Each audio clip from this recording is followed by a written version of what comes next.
Hello everyone. In this video, let's see the feature scaling in data science. So, what is feature scaling? Feature scaling is the process of standardizing the range of independent variables or features in a dataset. This is crucial because many machine learning algorithms such as regression, clustering, and neural networks are sensitive to the scale of features.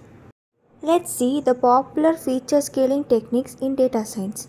The first is the min-max scaling, followed by the standardization, which is also known as the Z-score normalization. The third is the robust scaling, and the fourth is the normalization. First, we have to read the data from a CSV file. This imports the Panda library as PD, the stats module from SciPy, and NumPy as NP. Then it reads data from a CSV file named bmi.csv into a Pandas data frame called df. The next is to remove rows from the data frame. Here, df.dropNA removes rows from the data frame df where any values are missing, which is null. It returns a new data frame without these rows. Next, calculate the maximum absolute values for the height and weight. Here, this line of code calculates the maximum absolute value for the height and weight columns in the data frame df and stores them in the variable max of vals. Then it prints the maximum absolute values. Let us see the standard scaler usage for feature scaling. Here, we have imported the standard scaler class from scikit-learn's preprocessing module. It initializes a standard scaler object as SC and then fits it to the height and weight column of the data frame df using the fit-of-transform method. Finally, it assigns the transformed values back to the height and weight column in df and displays the first 10 rows of the data frame. Now, let us see the min-max scaler usage for feature scaling. Here, we import the min-max scaler class from scikit-learn's preprocessing module. It initializes a min-max scaler object as scalar. Then, it fits the scalar to the height and weight columns of the data frame df using the fit-of-transform method and assigns the transformed values back to these columns. Finally, it displays the first 10 rows of the data frame to show the effect of scaling. Next is the usage of normalizer for feature scaling. In this code, we have imported the normalizers class from scikit-learn's preprocessing module. It initializes a normalizer object as scalar, then it fits the scalar to the height and weight columns of the data frame df using the fit-transform method. It subtracts the transformed values from the original data frame, effectively normalizing the height and weight columns. Finally, it assigns the normalized value back to these columns in df. Now, let's see the usage of maxAppScaler for feature scaling. We have imported the maxAppScaler class from scikit-learn's preprocessing module. Here, it initializes a maxAppScaler object as scalar. Then it fits the scalar to the height and weight column of the data frame df using the fit-of-transform method.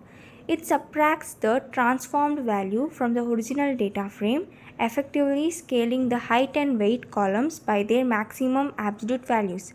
Finally, it assigns the scaled values back to these columns in df. Now, let's look into the usage of robust scaler for feature scaling. Here we have imported the robust scaler class from the scikit-learn's preprocessing module and it initializes a robust scalar object as scalar. Then it fits the scalar to the height and weight column of the data frame df using the fit-of-transform method. Now it subtracts the transformed values from the original data frame, effectively scaling the height and weight columns using statistics robust to outliers. Finally, it assigns the scaled values back to these columns in df. Now, let's see how we load data and import the libraries. We import the Pandas library as PD and the NumPy library as NP. It then imports specific modules from scikit-learn, including the k-neighbors classifier for k-nearest neighbors classification and accuracy score and confusion matrix for evaluating classifier performance. Additionally, it reads data from a CSV file named income.csv into a data frame named data, while specifying the question mark symbol as missing values to be interpreted as NaN. Now, let's check for the missing values. Here, we have used isNull method to identify missing values in the data frame called data. The sum method is then applied to count the number of missing values in each column. Finally, it returns a series containing the number of missing values for each column in the data frame. The next is to identify the rows with missing values. Here, this code segment uses Boolean indexing to select rows from the data frame data where at least one value is missing. The any of axis equal to 1 part checks for missing values across columns axis equal to 1. The resulting Boolean array is then used to filter rows with missing values. Finally, the selected rows are assigned to a variable named missing of data. Let's see how we extract a column from a data frame. Here, we extract the column name salstat from the data frame data and assign it to the variable sal. It essentially creates a new series containing the values of the salstate column. Let's see how mapping values in a column works. Here, in this code, it maps the values in the salstate column of data frame data 2, where value is less than or equal to 50,000 are mapped to 0 and values greater than 50,000 are mapped to 1. The map function applies this mapping to each value in the column. Finally, it prints the resulting series containing the mapped value of salstat. The last is merging two columns. Here, in this code, we merge two columns sal1 and 2 into a single data frame DFS by aligning them side by side. It combines the information from both columns horizontally.